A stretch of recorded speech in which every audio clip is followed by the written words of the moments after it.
Other side old Mrs Kim कहती है, thank you doctor Park.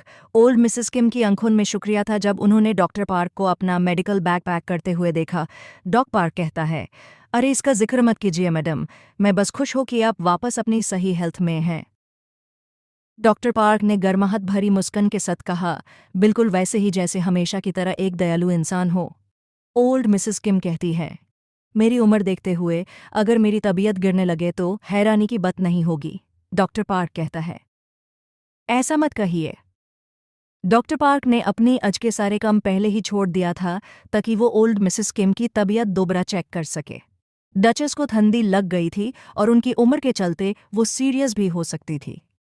Old Mrs Kim कहती है, असब की वजह से ही तू है कि बूढ़ी औरत अपने जीवन के अशाल अच्छी सेहत में बिता रही है ना। एले टॉट एले ड्यूके के मदर मिसेस किम का नाम है। एले तुम ही बताओ मैं सही कह रही हो ना? उन्होंने अपनी बहू से पूछा जो पूरा समय डॉक के पास चुपचाप खड़ी थी। ड्यूके के मदर कहती है, बिल्कुल। मिसेस किम ने खुशी से हाँ कहा और इस मौके का इस्तेमाल किया ताकि अपने फैमिली डॉक्टर की तारीफ कर सके। आपने बहुत अच्छा काम किया doctor park, thank you. Doctor park कहता है, मैडम मुझे अब निकलना होगा। डॉक्टर पार्क ने जवाब दिया जब उन्होंने अपना सामान पहले से पैक किया हुआ था। डॉक्टर पार्क मेडिकल बैग उठाया और रूम से निकलने लगे। तभी ड्यूके के मदर कहती है, हाँ वैसे बोगुम कैसा है? जैसे ही एलियन ने डॉक्टर पार्क से उनके बेटे के बारे में पूछा। डॉक्टर पार्क की आंख थोड़ी सी फदकी, लेकिन उन्होंने तुरंत अपना एक्सप्रेशन बनाए रखा और एक चमकती मुस्कान के साथ जवाब दिया, बोगुन बिल्कुल ठीक है, फिलहाल वो अपनी पढ़ाई में पूरी तरह बिजी है। मिसेस किम कहती है, समझ गई। वो फ्यूचर में एक बेहतरीन डॉक्टर बनेगा, वो अब पर ही गया है। डॉक्टर पार्क कहता है, ये सुनकर मुझे बहुत सम्मान मिला मैडम।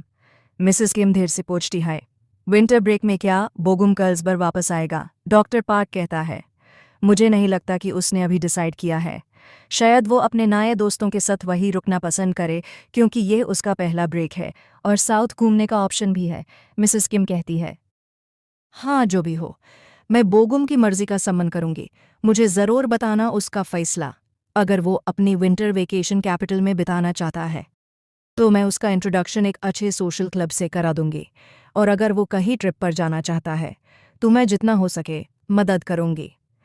ड्यूके के मदर ने बिना किसी झिझक के ये ऑफर दिया, जिससे डॉक्टर पार्क और ओल्ड मिसेस किम दोनों हैरान रह गए, खासकर डॉक्टर पार्क। ड्यूक के मदर की सोच और काइंड नेचर को देखकर। कृपया मिसेस पार्क को भी मेरा सलाम कहना, एली ने कहा जब वो डॉट पार्क के साथ बेडरूम के दरवाजे तक आई।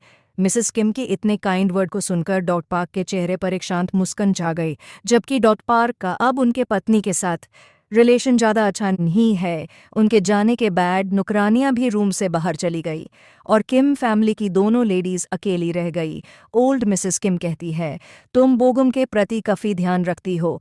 एलिया की mother in law old Mrs Kim ने धीरे से अपनी बहू की तारीफ की जब वो नरम कुशन पर पीछे की तरफ झुकती हुई हल्की मुस्कान के साथ बैठी थी। थोड़ी देर सोचने के बाद ओल्ड मिसेस किम ने आगे कहा, मैंने माना कि तुम्हारे शब्द सच में सही थे। अगर बोगुम एक बेहतरीन डॉक्टर बनता है तो वो हमारे तेहयों के लिए कमा सकता है। मिसेस पार्क और मैं अलग हो चुकी है, लेकिन मैं पार्क फैमिली को हमारे फैमिली डॉक्टर के रूप में रिस्पेक्ट देने की कोशिश कर रही हो, और मुझे अच्छा लगा कि तुमने भी इसे मान लिया। ओल्ड मिसेस किम ने उत्साह के साथ सिर हिलाकर जवाब दिया। पार्क बोगुम को अपने पिता की जगह लेना था किम फैमिली के डॉक्टर के रूप में ग्रेजुएशन के बाद, अगर सब कुछ प्लान के मुताबिक चला। वो बचत जो पार्क बोगुम से शुरू हुई थी धीरे धीरे फिर से तेहयुंग पर आ गई। मिसेस किम अपने मदर इन लॉ से खुशी के साथ कहती है, तेहयुंग ने कुछ दिन पहले टाउन स्कूल में काउंसिल मीटिंग अटेंड किया। ओल्ड मिसेस किम कहती है, वो इन सब बातों में इतना इंटरेस्टेड है, मुझे देखकर हैरानी होती है। वो सही रास्ते पर है फ्यूचर में घर का मुखिया बनने के लिए। ओल्ड मिसेस किम ने अपने ग्रैंडसन की दिल से तारीफ की, जो ड्यूके के मदर मिसेस किम को बहुत पसंद आई। आखिर किम तेहयुंग उनका बेटा था। मिसेस किम कहती है, ऑफ कोर्स वो किम का सबसे बेहतरीन ड्यूका बनेगा। इतना कहकर उन्होंने सोचा कि कोई खास कम नहीं था आज के दिन के लिए, इसलिए जिमिन ने प्रपोज किया कि एक सोशल गैदरिंग अटेंड कर ले। तेहयुंग ने भी तुरंत हाँ कर दिया। वो सोशल गैदरिंग शांत थी लेकिन कुछ हद तक बोरिंग भी। जब दोनों वापस जा रहे थे तभी उनका सामना हुआ जुंगकुक से।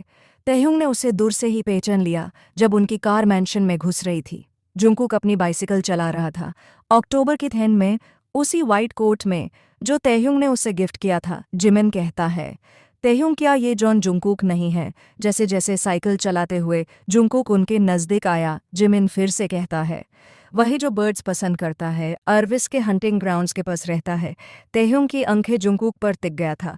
तैह्युंग अपने पियर्सिंग नीली आंखों के साथ जुंगकुक को घूरते रहे। तैह्युंग ने सिर्फ हमें सिर हिलाया बिना नज़र हटाए। तैह्युंग देख सकते थे कि जुंगकुक कितना थका हुआ था, फिर भी वो साइकिल चला रहा था बिना रुके। जब जुंगकुक ने महसूस किया कि कोई कार उसके पीछे आ रहा है, जुंगकुक साइकिल साइड में पार्क कर दिया। तैह्युंग की कार जैसे ही उसके पास से निकली, उसने देखा कि जुंगकुक नए शूज़ पहने हुए थे, वही जो उसने खरीदे थे। जिमिन मुस्कुराते हुए कहता है, अगर मुझे सही याद है तो तुमने बताया था कि वो एक गव के स्कूल में टीचर है, शायद स्कूल से घर जा रहा है। जब तैह्युंग ने देखा कि उसका कज़न अब भी जुंगकुक को घूर रहा था, तैह्युंग ने अंत में अपनी नज़र हटा ली और एक हल्का सा मुस्कान उसके होठों के कोने पर था। तैह्युंग शांत लेकिन डेंजरस टोन में कहता है, आंखें संभल कर जिमिन। जिमिन अपने कज़न का चेहरा देखकर मुस्कुराया, जैसे कोई छोटा सा किड पहली बार प्यार महसूस कर रहा हो। कुछ कहना है? तैह्युंग ने शरारत भरी मुस्कान के साथ कहा जब उसने देखा कि जिमिन उसे घुरते जा रहा था। आज हम शिकार पे जाएंगे। उम्मीद है तुम रेडी हो, जिमिन ने जवाब दिया। I hope you can join us, Jimin ने एक एक्सक्यूज़ के साथ रिप्लाई किया। मैं कुछ गेस्ट्स को इनवाइट कर चुका हूँ और ये सही नहीं होगा अगर अर्विस के ओनर ही एब्सेंट हो। जब जिमिन ने अपने वीकेंड प्लान अनाउंस किए हैं, एक हंट आर्विस फॉरेस्ट में प्लान हुई है और इनविटेशंस के लिए रिक्वेस्ट फ्लड हो गई। तैह्युंग ने अपने कज़न के रिक्वेस्ट को ग्रीन लाइट दिया था ताकि वो गेस्ट्स को अपने मैंशन बुलाए। मैं तुम्हारे एस्टेट का ओनर बन के एक्ट नहीं कर सकता तैह्युंग, जिमिन ने ऐड किया जैसे ही कार मैंशन के फ्रंट डोर के पास रुक गई। जुंगकुक तो डेफिनेटली फॉरेस्ट में रोम करेगा वीकेंड्स पे, है ना? थोड़ा कॉन्टेम्पलेट करने के बाद तैह्युंग ने ग्लैडली अग्री किया। तैह्युंग कहता है, फाइन। जैसे एक्सपेक्ट किया गया था, जिमिन कार से बाहर आया, डिलाइटेड लग रहा था तैह्युंग को देखकर, जो अब उसके लिए फेमिलियर था। अब तुम ज्यादा ड्यूक किम जैसे एक्ट कर रहे हो, उसकी कज़न ने हंसते हुए कहा, और जिमिन ने तैह्युंग के शोल्डर्स पे अपने आर्म्स रैप कर दिए, जिसे तैह्युंग ने होने दिया, इवन दो उससे ऐसे इंटीमेट एक्ट्स पसंद नहीं थे। दोनों आदमी एक साथ मैंशन के फॉयर में एंटर हुए, जो शाम की घंटे में लाइट से लिट था। फीबी एक स्मार्ट पिजन थी, इंटेलिजेंट इनफ टू स्कीम अपनी फ्रीडम वापस पाने के लिए जब वो कज में बैंड रहकर बोरे हो गई थी। सब कुछ मिस्टर वंग से स्टार्ट हुआ। उसने उस वीकेंड मॉर्निंग केज को प्रॉपर्ली लॉक नहीं किया जब वो जुंगकुक के बिहाफ पे पिजन को फीड करने गया था। जब वो ब्रेकफास्ट प्रिपेयर कर रहा था, वो ग्लूटनस पिजन पहले केज का अनलॉक्ड डोर नोटिस नहीं कर पाई क्योंकि वो सिर्फ अपना पेट भरने में इंटरेस्टेड थी। जब मिस्टर वांग और जुंगकुक बैकयार्ड के लीव्स कट कर रहे थे, तभी उस पिजन ने कुछ अनयूजुअल नोटिस किया अपने काजे के अंदर। Don't go out into the woods today Jungkook, the duke is out hunting with his friends. Jungkook ने डीपली साई किया ग्राउंड क्लीन करते वक्त। वो काफी टाइम से क्वाइट था, बट लगता है उसका हॉबी नहीं बदला। उसके डिसअपॉइंटमेंट की आवाज़ सुनाई दी, जैसे वो फ्रस्ट्रेशन वेंट कर रहे थे। किस टाइप का मार्क्समैन अपनी स्किल वेस्ट करता है? मिस्टर वांग ने पॉइंट किया, जैसे कि वो सच कह रहा हो। जंगकुक कहता है, feeling like you're siding with the duke? Mister Wang कहता है, नहीं, मैं किसी साइड पे नहीं हूँ, बस सच कह रहा हूँ। जंगकुक ने स्मिर्क किया जब मिस्टर वांग ने जल्दी से अपने वर्ड्स टर्न कर दिए। लगता है अर्विस के सब लोग ड्यूक को पसंद करते हैं, जंगकुक ने कैजुअली ऑब्जर्व किया। उसका अंकल सिर्फ श्रग कर दिया। कोई रीज़न ही नहीं है उसे डिसलाइक करने का। इनफैक्ट वो अर्विस का सबसे नोबल जेंटलमैन है। वो saucy aristocratic lady too lucky है कि उसका एंगेजमेंट ड्यूक किम से हुआ है। जुंगकुक ने बैकयार्ड क्लीन करते वक्त एक ब्राइट स्माइल शो की, जैसे वो अपने अंकल के साथ बातचीत एंजॉय कर रहा हो। कभी कभी वो बर्ड केज की तरफ ग्लांस करता और जब फीबी सेफ दिखती तो रिलीव्ड फील करता। लेकिन नॉटी बर्ड ने फाइनली एक बोल्ड एस्केप प्लान किया जब मिस्टर वांग काम पे गया और जुंगकुक हाउस क्लीन कर रहा था। एक स्ट्रॉन्ग विंड ने चाजे के वुडन डोर को क्रीक कर दिया। फीबी ने साउंड सुनते ही पैक करना स्टार्ट किया डोर पे। जैसे ही वो डोर स्विंग हुआ, उसने फास्ट मूव किया और डोर पूरी तरह से ओपन हो गया। फीबी शॉक्ड थी एक सेकंड के लिए, फिर उसने रियलाइज़ किया कि ये परफेक्ट चांस है एस्केप करने का। उसने अपने वाइट विंग्स विगरसली फ्लैप किए और फॉरेस्ट की तरफ फ्लाई किया, एग्जैक्ट वही जगह जहां ड्यूक की हंटिंग पार्टी जा रही थी। जुंगकुक ने मॉप करते वक्त बाहर से कुछ नॉइस सुना और विंडो से देखा। एक फेमिलियर सीन अनफोल्ड हुआ, हाउंड्स आगे और एरिस्टोक्रेट्स हॉर्सबैक पे पीछे। जुंगकुक टेंस हो गया, जैसे ही वो गनशॉट्स के फ्लैशबैक्स इमेजिन करने लगा। जब ड्यूक ने कैबिन की तरफ देखा और उसकी नज़र जुंगकुक से मिली तो जुंगकुक जल्दी से विंडो से हट गए। उसका हार्ट तेजी से बीट कर रहा था और जुंगकुक फ्रैंटिकली कर्टन ड्रॉ कर रहा था। ये फर्स्ट टाइम नहीं है इन्हें देखने का, तो मैं इतनी कावर्डली क्यों फील कर रहा हूं? उसका हार्ट अभी भी फास्ट बीट कर रहा था, इवन आफ्टर हंटिंग पार्टी चली गई। पहला गनशॉट सुना गया। जुंगकुक ने अपने कोल्ड स्टिफ शोल्डर्स को मसाज किया। ये वही ड्यूक है जो कैजुअली बर्ड्स को मार देता है। एक स्मॉल बर्ड, मोशनलेस, अपने ब्लड में सोक्ड, बुलेट से हर्ट। उसके माइंड में इन सब मेमोरीज दोबारा आने लगता है। जुंगकुक ने जल्दी से अपना बग उठाया और फॉरेस्ट गया डेड बर्ड्स को बरी करने। उसने रूटीन के जैसे बैकयार्ड में फीबी को चेक करने के लिए देखा, लेकिन जैसे ही उसने देखा उसका फेस पाले हो गया और डोर ओपन था। वो ट्रेम्बल करते हुए चार्जे के स्ट्रैप को पकड़ के भाग गया जब एक और गनशॉट फॉरेस्ट से सुना गया। तैह्युंग ने पहला बुलेट शूट किया और एक रोड डियर का लाइफ खत्म हो गया। क्या तुम ग्राउंड पे भी हंट करने का सोच रहे हो? जिमिन ने टीज किया, तैह्युंग के सक्सेस पे क्लैप करते हुए। थोड़ा डिसअपॉइंटिंग होगा, मैं ड्यूक की बर्ड शूटिंग एबिलिटी देखना चाहता था। जिमिन ने उसके सडन चेंज पे कमेंट किया और फिर अपना गन उठाया जैसे ही हाउंड्स ने एक नए प्रे, ग्रे रैबिट, को ड्राइव किया। जितने डीप वो फॉरेस्ट में गए उतना इंटेंस हंट होता गया, लेकिन तैह्युंग ने एक भी बर्ड पे एम नहीं किया, जबकि दूसरे लोग उन्हें कैच में इंक्लूड कर रहे थे। As long as it's not a bird it's fine, right? Taehyung को इनिशियली ये थॉट रैंडम लगा, पर फिर उसने रियलाइज किया उसे जुंगकुक को रोते हुए देखना पसंद नहीं था। वो चाहता था हंट बोरिंग हो जाए पर जुंगकुक हर्ट ना हो। हॉर्सेस के हूव्स जब गिरते पतन पे दौड़े तो फॉरेस्ट की सेरेनिटी हिल गई। हंटिंग पार्टी अब ब्रूकरी के तरफ जा रही थी, शेल्टर रिवर के पास, तैह्युंग का फेवरेट हंटिंग स्पॉट। रस्ते में तैह्युंग ने एक फेमिलियर वाइट फेदर्ड बर्ड को देखा, एक लॉन्ग ब्रांच पे बैठा हुआ। उस कबूतर के पैर में एक जाना पहचाना लाल धागा बंधा था।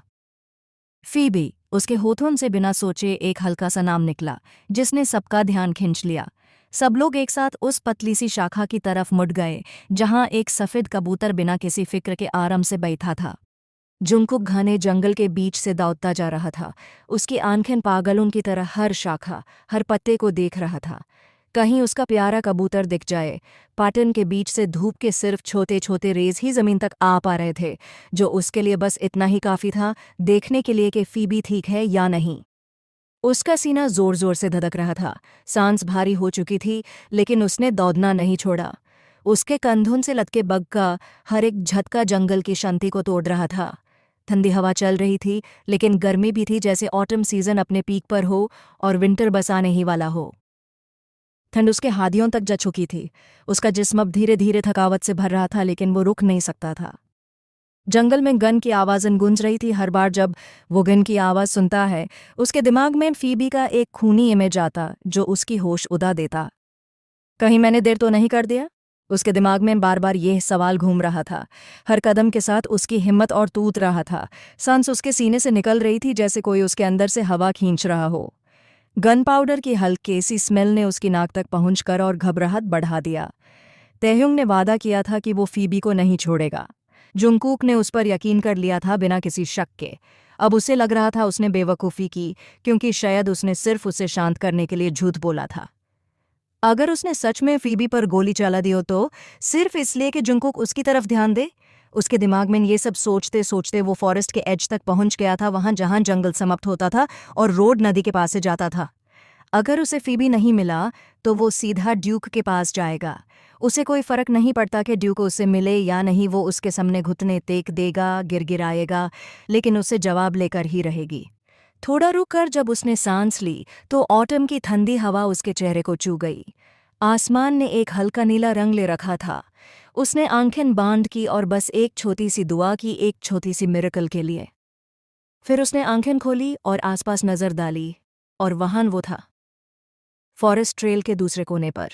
अपने घोड़े पर बैठा हुआ, पूरा कॉन्फिडेंट और रिलैक्स्ड, जैसे कुछ हुआ ही ना हो। उसके आसपास उसके दोस्त और नोबल लोग खड़े थे।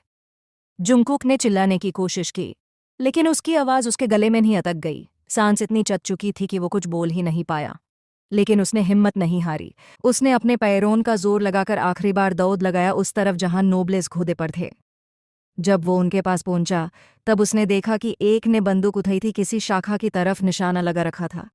और फिर उसने देखा फीबी। उसका दिल धड़क गया। उसने दौड़ लगाया उस बंदूक का गोली चलने से पहले रोकने के लिए। उसके पैर चीख रहे थे, लेकिन वो रुका नहीं। एक गनशॉट की आवाज़ गूंजी, बैंग। उसने देखा फीबी अब शाखा पर नहीं था। सब कुछ एक पल के लिए रुक गया। तैह्युंग ने धीरे से अपनी सिल्वर राइफल नीचे की। धूप उसके मेटल पर चमक रही थी। बाकी नोबलेस उसकी तरफ कन्फ्यूजन और मजाक भरी नज़र से देख रहे थे। अरे वाह तैह्युंग, ये क्या था? तुमने मिस कर दिया, एक नोबले ने हंसा। मैं तो मानता था तुम कभी चूकते नहीं, दूसरे ने भी मजाक बनाया। तैह्युंग ने कुछ नहीं कहा, बस हल्का सा मुस्कुराया। उसकी आंखें अब भी उस कबूतर के पीछे थी जो अब एस्टेट के ईस्ट विंग की तरफ उड़ चुका था। तभी एक नोबले ने कहा, अरे वो लड़का यहाँ क्या कर रहा है? सबने उस लड़के की तरफ देखा। जंगकुक, जो अब भी वहां खड़ा था, शॉक में। सर्वेंट्स ने उसे देखा तो पुकारा, जंगकुक ये बहुत खतरनाक था। तुम्हें मिस्टर वांग ने तो बता दिया था ना कि आज ड्यूक का हंटिंग प्लान है? एक सर्वेंट ने उससे दांता। हाँ, पर शायद दाते गलत समझ लिया। उसने हल्की सी आवाज में कहा। आंखों से अब भी आंसू टपकने को तैयार थे। तभी तैह्युंग ने घोड़े का रेंज खींचकर घोड़ा वेस्ट विंग की तरफ मोड़ दिया, जहां फीबी गया था, उसके बिल्कुल ऑपोजिट डायरेक्शन में। जुंगकुक के आंसू आंखों में ही जम गए, लेकिन उसकी आंखों की चमक सब कुछ कह रहा था। उसने कभी नहीं सोचा था कि ड्यूक, जिसकी शूटिंग में कभी चूक नहीं होती, उसने आज जानबूझकर मिस किया था।